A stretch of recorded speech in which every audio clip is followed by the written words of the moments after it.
ഞായറാഴ്ച ദിവസങ്ങളിൽ പൊതുവെ പണി എടുത്താലും എടുത്താലും തീരാത്ത പോലെയാണ് കേട്ടോ. കാരണം വേറൊന്നുമല്ല, ഞാൻ എഴുന്നേക്കുന്നത് തന്നെ കുറച്ച് ലേറ്റ് ആയിട്ട് തന്നെയായിരിക്കും. ഇന്നിപ്പോ പണിയൊന്നും കാര്യമായിട്ടില്ല, ബ്രേക്ക്ഫാസ്റ്റ് മാത്രമേ ഉണ്ടാക്കേണ്ടി വന്നു. ഇതേ കുളിച്ചതേ ഉണ്ണികൾക്ക് ഞാൻ ആകാശദൂത് പടം കാണിച്ചു കൊടുക്കുകയാണ്. അവരിതുവരെ ആ പടമൊന്നും കണ്ടിട്ടില്ല കേട്ടോ. ലഞ്ചൊക്കെ ഇന്ന് തറവാട്ടിൽ നിന്നാണ്. ഇന്ന് ബിരിയാണിയാണ് കേട്ടോ, സ്പെഷ്യലി ചിക്കൻ ബിരിയാണി. അപ്പൊ മക്കളിതേ ഫുഡും കഴിക്കുന്നുണ്ട്, അതോടൊപ്പം പടവും കാണുന്നുണ്ട് കേട്ടോ.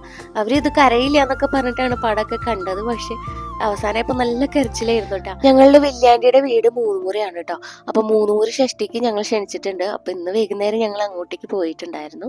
ഏറ്റവും കൂടുതൽ ആഘോഷം ചീരുട്ടിക്കായിരുന്നു. കാരണം വല്യാണ്ടിക്ക് ഹോട്ടലാണ്. അപ്പൊ നേരെ ഞങ്ങൾ ഹോട്ടലിലേക്കാണ് പോയത്. അത് സെന്ററിലായിട്ടാണ് ഹോട്ടൽ വരുന്നത്.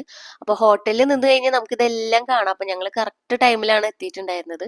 അപ്പൊ കുറെ കാവടി പോകുന്നതും കൊട്ടും ബഹളമൊക്കെ ഉണ്ടായിരുന്നു. അപ്പൊ അതൊക്കെ നിന്ന് കണ്ടിട്ടാണ് ഞങ്ങൾ നേരെ പിന്നെ വീട്ടിലോട്ട് പോയത്.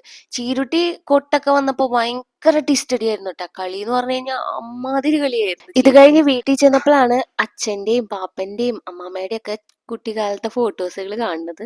ഇത് കണ്ടപ്പോൾ ചീരു ഭയങ്കര എക്സൈറ്റഡ് ആയി. ഇതൊക്കെ ഇവര് ചെറുതിലത്തെ ഫോട്ടോസ് ഒന്നും അവൾ ഇതുവരെ കണ്ടിട്ടില്ലല്ലോ. അപ്പൊ ഇത് ഓരോരുത്തർ ആരാന്ന് ഇങ്ങനെ ചോദിച്ചുകൊണ്ടിരിക്കുകയായിരുന്നു കേട്ടോ. അപ്പൊ ഇന്നത്തെ വിശേഷങ്ങൾ ഇത്രയൊക്കെ ഉള്ളൂ. മറ്റു വിശേഷങ്ങളായിട്ട് നമുക്ക് വീണ്ടും കാണാം. അതുവരെയ്ക്കും ബൈ.